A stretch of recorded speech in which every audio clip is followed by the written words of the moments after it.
ನಮಸ್ಕಾರ ಎಲ್ರಿಗೂ. ಇವತ್ತು ನಮ್ಮ ವಾರದಿ ಶಾಲಾ ಆವರಣದಲ್ಲಿ ಆಯುಧ ಪೂಜೆಯನ್ನು ತುಂಬ ವಿಶೇಷವಾಗಿ ಮಾಡಬೇಕು, ಕನ್ನಡ ರಾಜ್ಯೋತ್ಸವ ದಿನವೇ ಮಾಡಬೇಕು ಅಂಥೇಳಿ ಒಂದು ಸಂಕಲ್ಪ ತೊಟ್ಟಿದ್ವಿ. ಸೊ ಇವತ್ತು ನಾವು ತುಂಬ ಖುಷಿ ಅನಿಸುತ್ತೆ. ಸ್ವಲ್ಪ ಹರಿಬರಿ ಇತ್ತು, ಬಟ್ ಆದರೂ ಕೂಡ ಫೈನಲ್ ಆಗಿ ಒಂದು ಒಳ್ಳೆಯ ಪೂಜೆ ಆಗಿದೆ. ಸೊ ನಮಗೆ ಅಚಾನಕ್ಕಾಗಿ ನಮಗೊಂದು ಆತ್ಮೀಯರು ಕೂಡ ನಮಗೆ ಆತ್ಮೀಯರು ಅಂತ ಹೇಳಬೇಕು, ವೆಂಕಟೇಶನ್ ಅವರು ಮತ್ತು ನಮ್ಮ ಕಾರ್ಗಿಲ್ ಅವರು. ತುಂಬ ಖುಷಿ ಆಗುತ್ತೆ ಯಾಕಂದರೆ ನೀವು ಬಂದಿದ್ದು ಕೂಡ.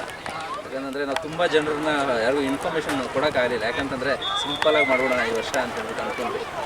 ಆದರೂ ಕೂಡ ನಮಗೆ ತುಂಬ ಖುಷಿ ತಂದು ಕೊಟ್ಟಿದ್ದಾರೆ ನಿಮ್ಮ ಒಂದು ಪಾಲ್ಗೊಳ್ಳೋದಕ್ಕೆ.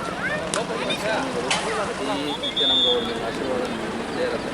ಹಾಗೂ ಸುತ್ತಮುತ್ತಲಿನ ಎಲ್ಲ ನಮ್ಮ ಗ್ರಾಮಸ್ಥರು, ನಮ್ಮ ಹಳ್ಳಿಗಳಿರ್ಬೋದು, ವೆಂಕಟೇಶ್ ಅವರು, ನಮ್ಮ ಮಂಜುನಾಥ್ ಸರ್ ಅವರು, ನಮ್ಮ ಮುನ್ರಾಮಯ್ಯ ಸರ್ ಅವರು, ಹಾಗೂ ಸುತ್ತಮುತ್ತ ತುಂಬ ಜನ ನಮಗೆ ಮಂಜುನಾಥ್ ರೆಡ್ಡಿ ಅವರು, ವಾಸುದೇವ್ ರೆಡ್ಡಿ ಅವರು, ನಮಗೆ ಯಾವತ್ತೂ ಕೂಡ ನಾವು ಶಾಲೆ ಮಾಡಿದಾಗಲಿಂದ ಕೂಡ ನಮ್ಮ ಜೊತೆಗೆ ಇರ್ತಕ್ಕಂಥವ್ರು ಒಂದು ಕುಟುಂಬಸ್ಥರು.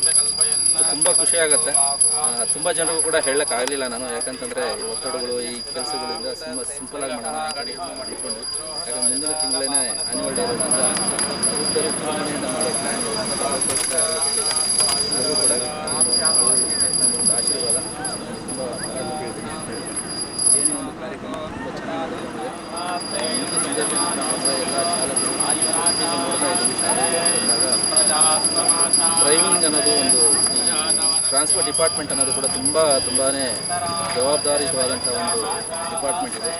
ಸೊ ಇದನ್ನು ತುಂಬ ನೀಟಾಗಿ ಅಚ್ಚುಕಟ್ಟಾಗಿ ನಡೆಸ್ಕೊಂಡು ಹೋಗಬೇಕು. ನಮ್ಮ ಶಾಲೆ ಅಂತಲೇ ಆಗ್ತಲ್ಲ, ಸುತ್ತಮುತ್ತಲಿನ ಸುಮಾರು ಶಾಲೆಗಳಿವೆ. ಎಲ್ಲ ಶಾಲೆಗಳ ಅವರು ಕೂಡ, ಎಲ್ಲ ಚಾಲಕರು ಕೂಡ ಕಾನ್ಷಿಯಸ್ ಆಗಿ ಗಾಡಿಗಳನ್ನು ಓಡಿಸಿ. ಯಾಕಂತಂದರೆ ಒಂದು ಸೆಕೆಂಡ್ ನಾವು ಯಾಮಾರಿದ್ರೆ ಜೀವನಗಳನ್ನು ನಾವು ಪಣ ಇಡಬೇಕಾಗತ್ತೆ. ಸೊ ಒಂದು ಪ್ರಜ್ಞೆಯಿಂದ ಗಾಡಿಗಳನ್ನು ಓಡಿಸಿ. ನಿಮ್ಮ ಜೊತೆ ನಿಮ್ಮ ಮಕ್ಕಳು ಇದ್ದಾರೆ, ಮತ್ತು ನಿಮ್ಮನ್ನು ನಂಬಿಕೊಂಡು ತುಂಬ ಜನರು ಮಕ್ಕಳು ಇದ್ದಾರೆ. ಸೊ ಎಲ್ಲ ಪೋಷಕರು ನೀವು ಧೈರ್ಯ ತುಂಬಬೇಕು, ಧೈರ್ಯವಾಗಿ ನೀವು ಇರಬೇಕು. ಸೊ ಮಕ್ಕಳನ್ನು ಆದಷ್ಟು ಸೇಫಾಗಿ ಕರ್ಕೊಂಡು ಅಂತ ಹೇಳ್ತಾ ಬಂದಿದ್ದಕ್ಕೆ, ನಮ್ಮನ್ನು ಹಾರೈಸಿದ್ದಕ್ಕೆ ಮೀಡಿಯಾ ಎಲ್ಲರಿಗೂ